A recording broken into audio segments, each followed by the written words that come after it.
All right, we're back in the garage with my 996. This is the Carrera 2, and we did the clutch a few weeks ago, and that came out great. So really happy with that project. But this is another project I'm anxious to do.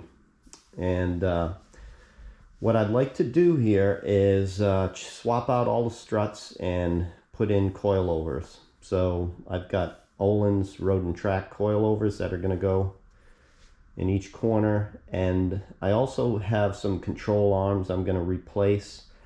And while I'm under there, I'm going to keep my eyes open for anything else. I think I'm going to end up replacing drop links on the sway bars and maybe strut mounts in the front for the coilovers.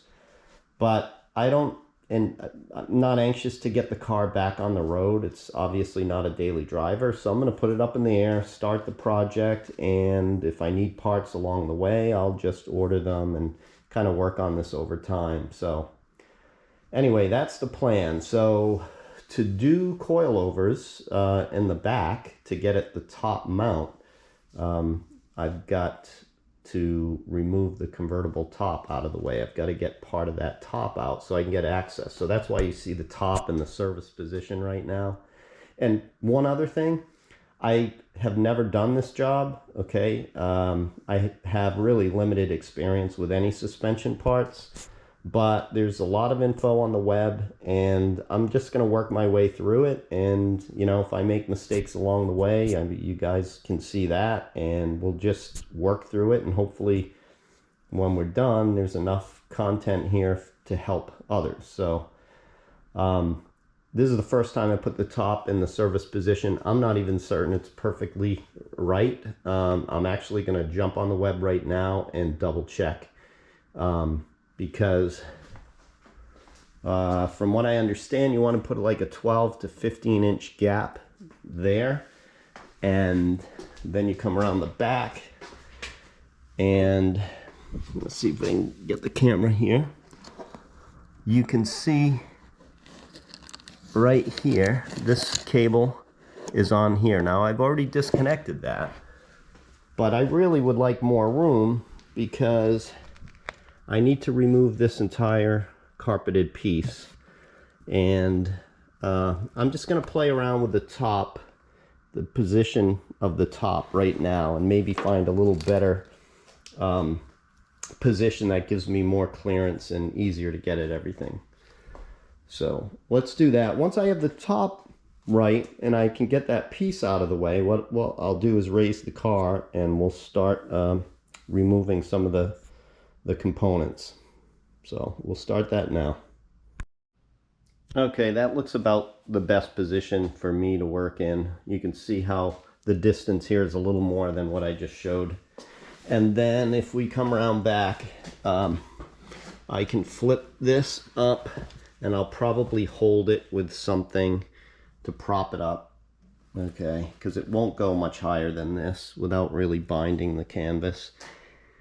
And while this is up here, you can see here these cables, these little ball connectors go right there next to that leaf. All right, so I'm going to prop this up and remove the carpet. I'll be back.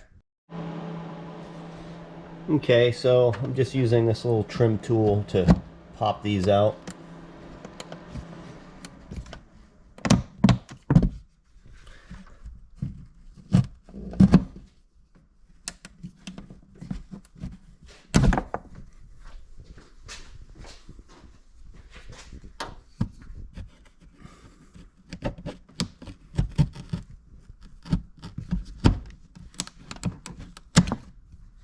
Okay, now let me see how I can hold the camera and pull that carpet out. Okay, the other thing is this is a 2002 Cabriolet, so this is the second gen 996, and I know, like, I have the glass back window, and I'm not sure if inside here there's differences between the first gen, like especially, you know, maybe around here with the latch. So if you have a first gen car, I can't tell you for sure whether this is the same procedure. but you can see this is it's just a matter of pulling this carpet out. Okay, let me show you what I did here. I got a little bit longer support, right? So now this is up higher. And, you know, I started to take the entire piece out, this rug piece, and it's really not necessary because if you look, this is where we need access, right here. You see that right there? Okay, so that's the top of the strut. And we can get to it on both sides just by pulling this back, okay? So no need to remove the whole thing. So at this point, I'm gonna raise the car up, and then we can start pulling the tires off and doing what we need to do.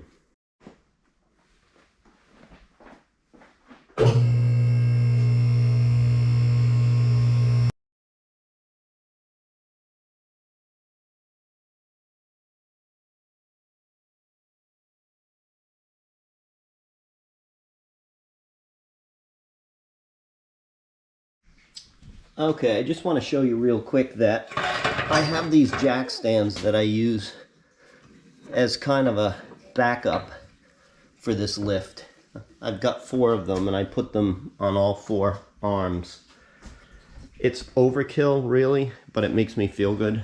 You know, the Max Jacks system, this is a mid lift, so it's not an overhead lift because I have a low garage. But what you do is you raise the car up, and then this steel mechanism goes in that direction, and then you lower the car onto that piece, and it's on both sides obviously. So all of the weight is held by this steel mechanism. And it locks this into place. So really you have both the hydraulics and that steel holding the car up. So you've got 2 systems. In my case, with my jack stands, I have 3 systems. So it just makes me feel better to be under the car. And I can also remove them if they're in my way. I know the car is up in the air and, you know, safely. So, but I have these jack stands and I like to use them. So let me put the last one on here. Okay, I'm going to take both rear wheels off.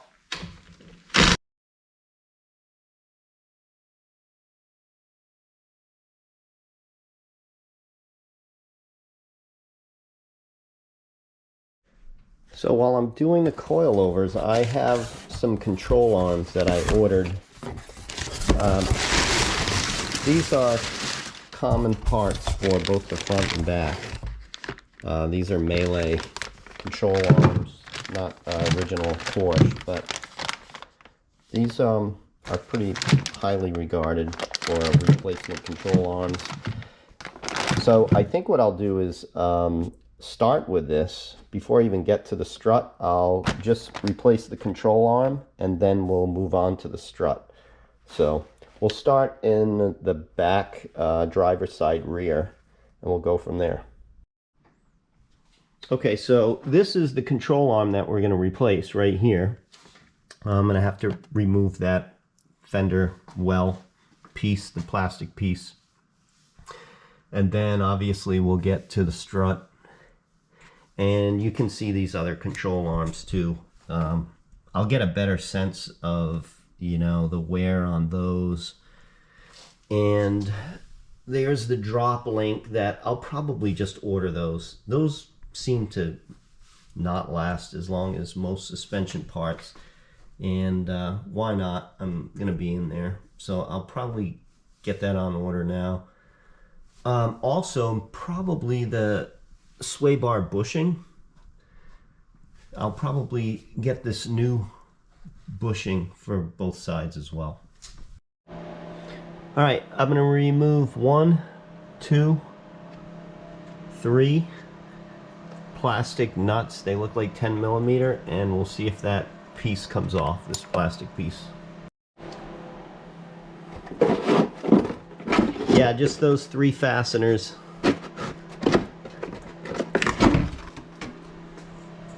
And now we can see the bushing here at this control arm.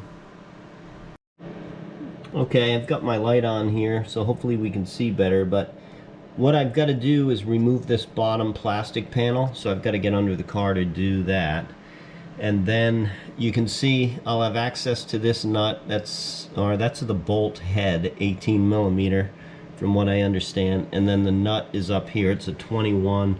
Somehow I've got to get a wrench on that. So let me start on that now. Okay, we have the plate off, so I have access to that bolt.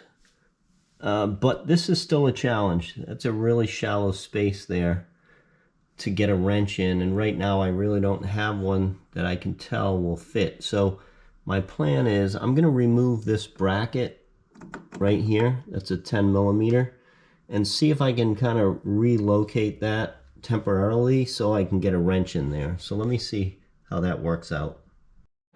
Okay, with a wrench fully on it, I can hit the bottom with an impact driver, but I've got to hold the wrench, otherwise it's just going to come off again. So I've got a light, a camera, a wrench, and an impact driver, all fighting for the same space. But let me see if I can work my arms around everything.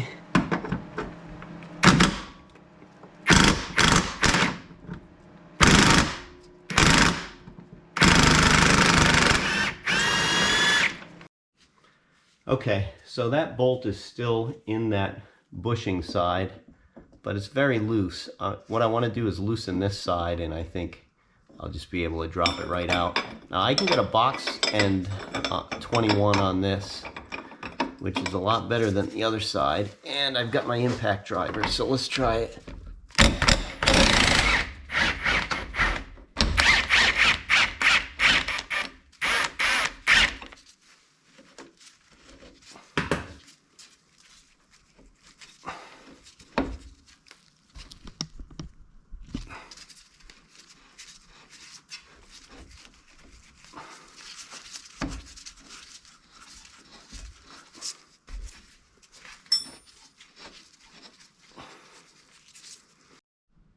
Okay, so what I kind of determined was that with the suspension fully extended like this and all the weight off, there's a lot of force on this control arm. So those bolts weren't happy trying to come out. They weren't aligned properly, which is going to come into play when I go to install the new one. So what I've done is I grabbed my floor jack with a piece of wood, and I've got my I jacked up my wheel carrier a little bit, so that kind of took the pressure off, and now you can see I can move that arm. Okay, so at this point you can see I can move this, pushing this side of the arm that way, and just get that right out. All right, here's the control arm we just took out, and look at how easily I can move this. And if you listen, I can move this center metal piece right to the arm and make it click. So I didn't really hear noise with the suspension, but you know, when you hit bumps and impacts, this could contribute to some noise in the car. This new one can't even move it. I mean, not at all. So big difference here. All right, guys, you can see that's where the arm's going to go, but you know what? It's not going in really easily, and rather than wrestle with it and try to raise and lower the wheel carrier and try to get things aligned, I'm going to do the coilover anyway. So I've got to release, you know, this wheel hub and drop the strut out. So I think what I'll do is continue on with that install, and then I'll just come back to this when I have even more movement on the wheel carrier. So I'm not going to knock myself out trying to get that in. I'll just do it later. Alright, so let's continue on. Okay, so what I'm going to do now is I'm going to remove the drop links from both struts and just let the sway bar dangle down here, so it's not connected at either end. There it goes. Okay, we've got to do the other side. Okay, so hopefully you can see that. The sway bar is released at both ends and just swivels down, okay? So now we have the strut mounts, the top and bottom. The bottom is right there. But what I'm going to do right now is I'm going to go to the top and I'm going to remove the bolts holding the top of the strut. Then we'll go back down, do the bottom, and hopefully be able to pull the strut out. All right, here we are with the carpeted area in the back.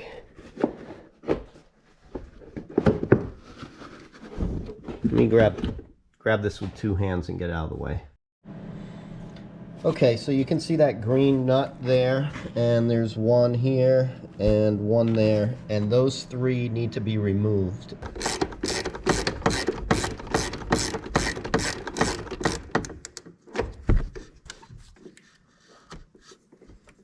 All right, we're gonna go below and work on the bottom. All right, so 16 and 18 on these.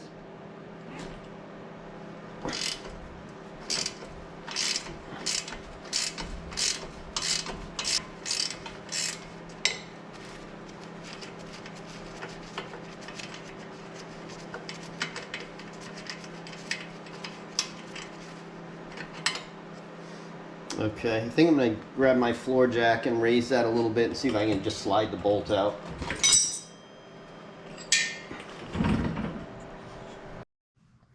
Alright, hopefully that's a better angle.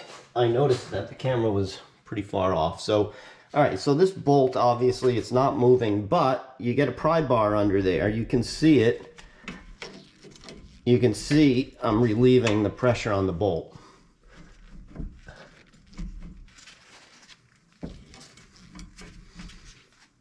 Kind of hitting a, let's see if I can get it there.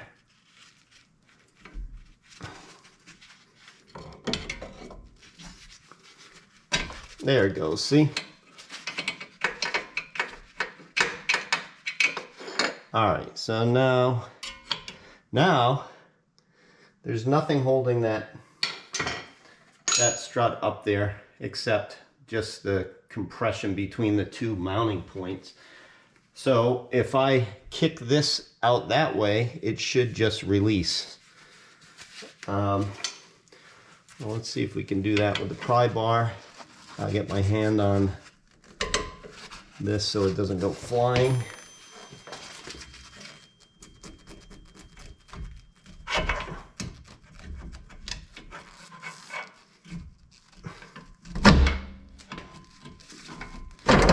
All right.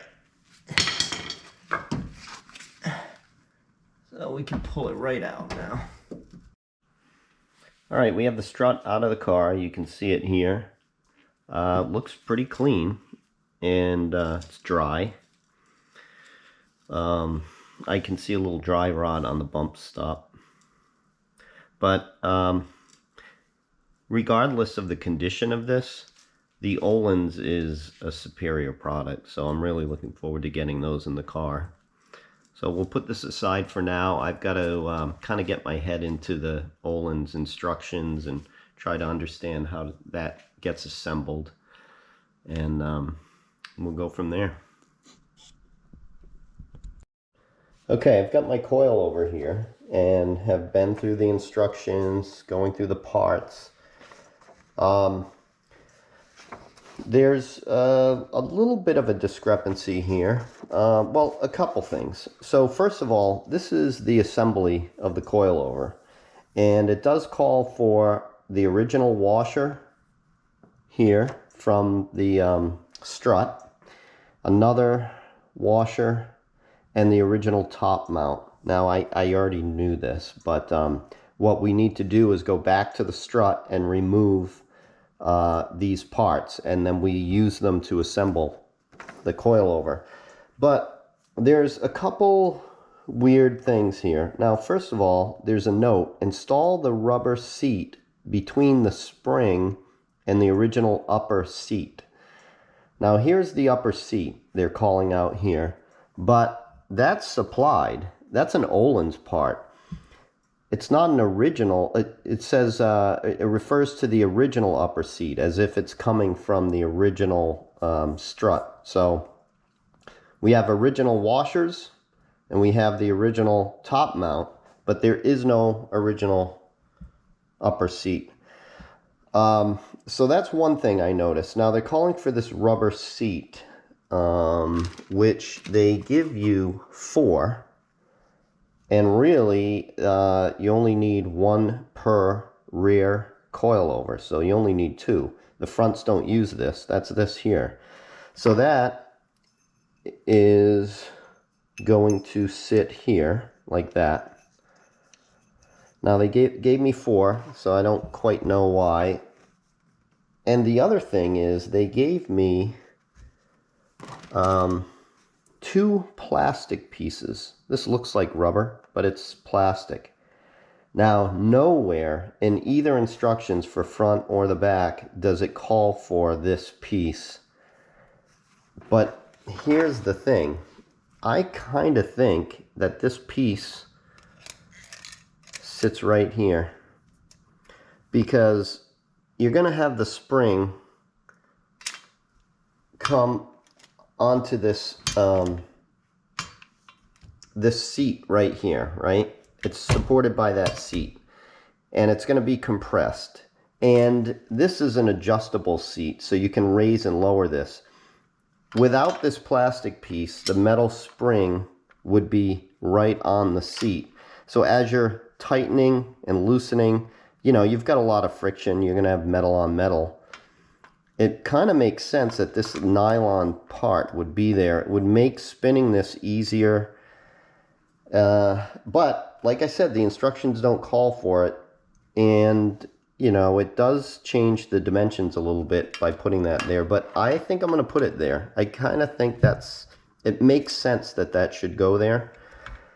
So that's it. Look, I'm going to go to the original strut now, and I'm going to disassemble it and get the top mount and those washers off of it. So we'll try to capture that on the camera. All right, we have to first compress the spring. Okay, the spring is compressed, and I need to hold this shaft and move this 18 millimeter nut. I tried an impact driver, but it just spun the shaft. So if I hold the shaft with the adjustable, it should come right off.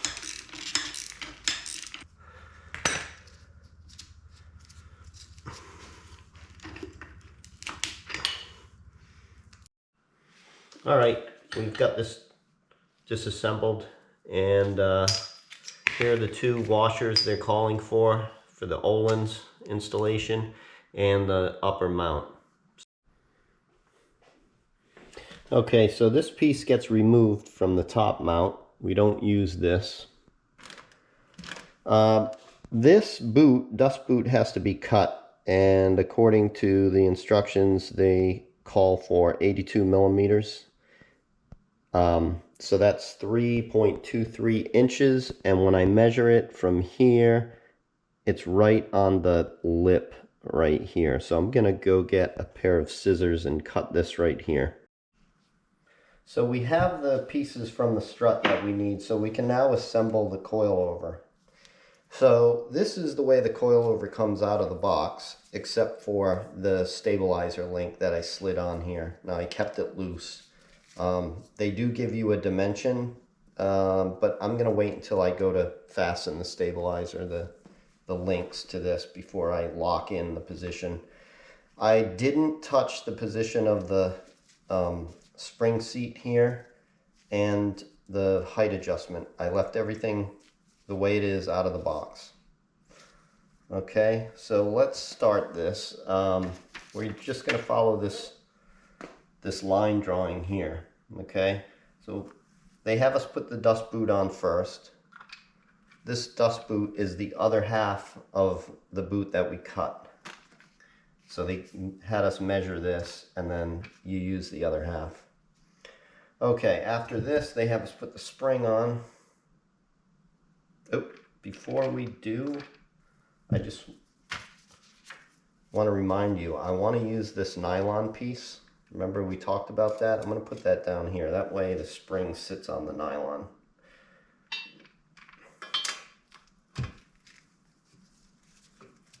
All right, so now we go to the supplied washer. They gave us this in the kit.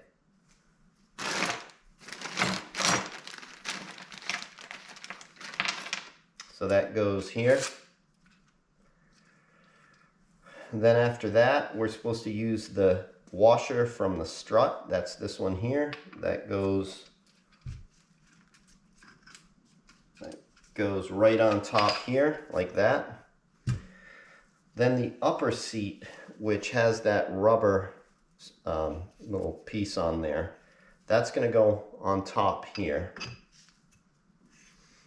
All right, when we're done with that, we are ready for the upper mount, which I removed the plastic, kind of cleaned it up, and this is what it looks like. This is the piece that goes on the top here, and that sits, this inner diameter sits inside the upper spring seat, and it goes together like this, okay? Then we have our washer from the strut. This is the other washer, which goes like this. And then the whole thing is held on by a lock nut with a nylon washer. So let me get that started here. And you can only get it so far, and then the shaft rotates. And you can see the shaft right there, which I can put a large flathead in there. Like this. And then 16 millimeter.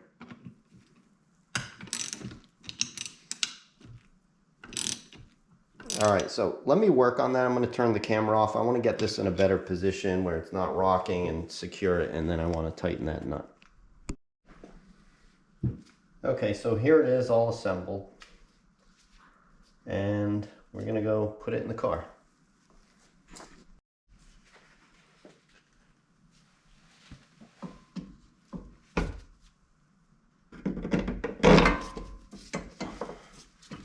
Okay, we're in the upper mount.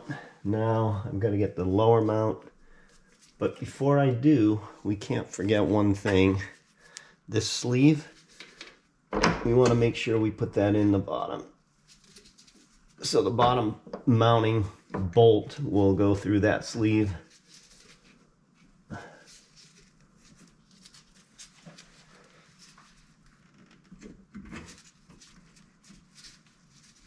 All right, so it's kind of being wedged into the bottom mount. So I'm going to jump up top and put a couple nuts on the top stud so it won't fall through. The top mounts are secure, so I just have to get the bottom bolt through. And right now the coilover is a little raised up. The wheel carrier is on one of these adjustable jack stands. So I'm going to start raising it. And we're just looking to get that to align better. You can see it's coming in now. All right, there we are. We'll get the nut on there. Now, I'm not going to tighten this because I don't really know what my end height will be. So we're just going to make sure it can't come off, but we'll leave it loose, and we'll explain a little bit about how this coilover works. Let me move the camera and we can look at that. Let's just talk about the function of this coilover for a minute. Now, Ohlins has a dimension from the lower seat to the upper seat of 198 millimeters. That's what they're suggesting as a starting point. So I did this on the bench, but I'm just showing you. You would just basically measure from one seat to the other, and I got 7 7/8 inches.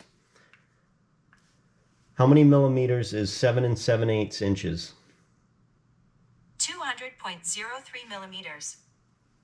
Okay, so 200 millimeters, and they're calling for 198. So I'm close. If I wanted to be right on the money, I would have to loosen this lock ring here and spin this clockwise and compress the spring a little bit more. So technically right now the spring is not as, it doesn't have as much preload as what Ohlins is suggesting.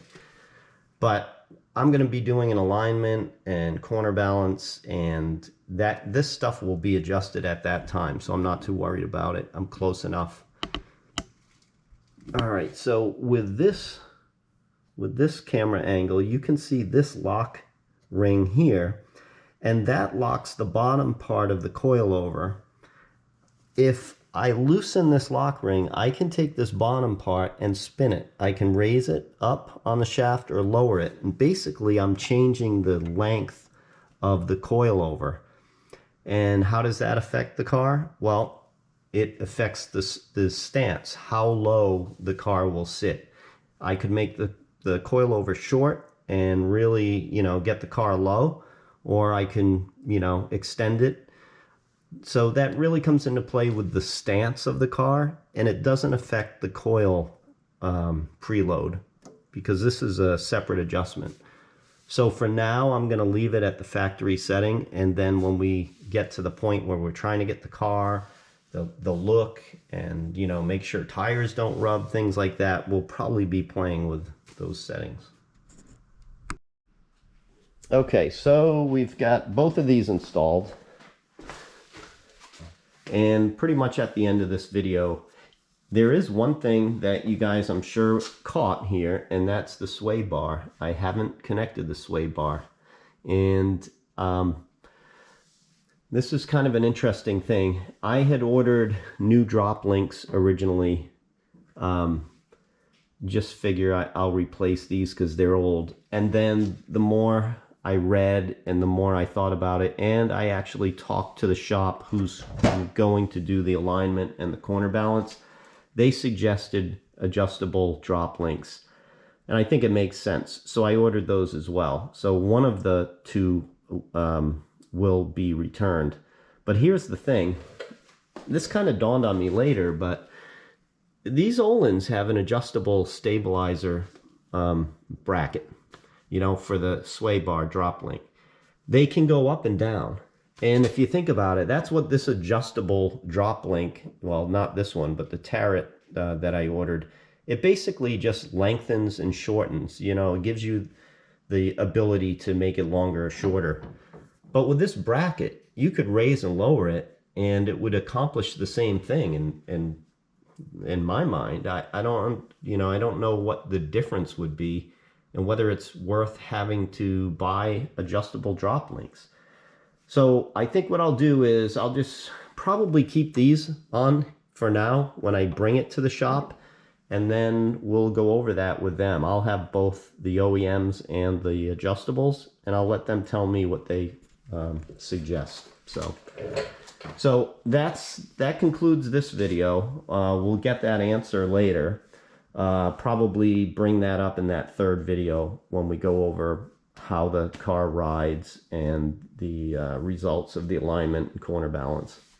But for now, that's it. If you want to see the front installation, you can find the next video. We'll go through that. I also have the control arms that I need to replace in the front as well. So take a look at that.